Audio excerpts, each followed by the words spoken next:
Hey folks, welcome to video number 100 today, and it's 100. Wow, so many videos, so little time. I wanted to talk specifically about something that I've been thinking about for a while now, and it's about the actual reality of what film composing has sort of morphed into. So I watched a really great video where the individual speaking was talking about how a lot of big film composing spaces have shrank. So this means that a lot of people used to work for like really big Hollywood composers, and now a lot of Hollywood composers work from home and they delegate the writing of cues to maybe some other composers, and then they essentially collect that work and then turn it in to a production company. And a lot of the other jobs have been shrinking due to technology changes, and the technology changes I'm speaking of are just sort of the progression of technology in the industry. But one thing the industry's really been kind of slow at adapting at has been this idea that all of this can be done very remotely, and a film composer can literally be anywhere as long as they have clients that can work with them. A film composer does not have to be in Hollywood. They do not have to be in Los Angeles proper. They can be anywhere, really. And a lot of the content that you're looking at now on streaming platforms is produced, the music part anyway, is produced by people who aren't in the Hollywood sort of world. They're outside of that. They live all over the place. And this brings in the question the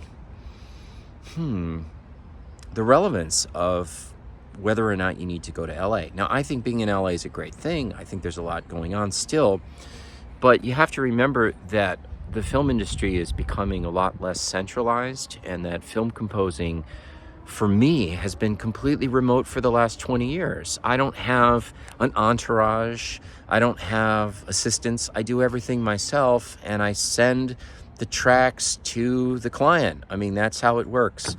So this idea that you should be or need to be an assistant is really changed a lot. And I've personally have never been one, so I don't understand that world.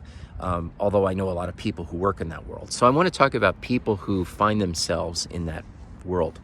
That world's a great place to learn, and you will certainly pick up a lot of valuable workflow techniques and just film business stuff when you work with an established composer. But the issue that I have is a lot of folks get stuck in that world forever.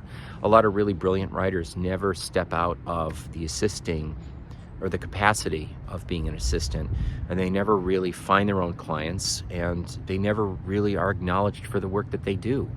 And I want to end this by talking about an article I read that really sums this up very succinctly, by Mark Razzo, who wrote an article in Vanity Fair about the ugly side of film composing. And I think it's worth a read, whether many of you have probably read it, but if you haven't read it, you should find it. I'll post a link in the video description about it.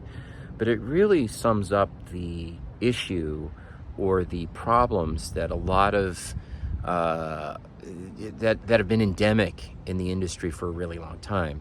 Most of those problems I've been able to avoid simply by finding my own clients and working on my own. So again, there's a lot of work in the film world outside of the really big Hollywood system. There are so many independent films, there's so many documentaries, there's so much work that actually pays quite well that you can find outside of it. And you can often have a tremendous amount of freedom in terms of where you need to live when you're doing that work. So at the end of the day, it's all about who you know, but it's how good you are. So I hope this video helps, and please read the article. It's extremely well written, and I've been able to talk to the author about it via email, and it's been interesting, sort of the back and forth we had a while ago regarding this article. So this article is really worth reading. It's a lot better written than what I could even describe. So please go find the article. I hope you're having a great day. If you have any questions, this is video number 100, hard to believe. Please like and subscribe, and I will be seeing you shortly. Have a great day.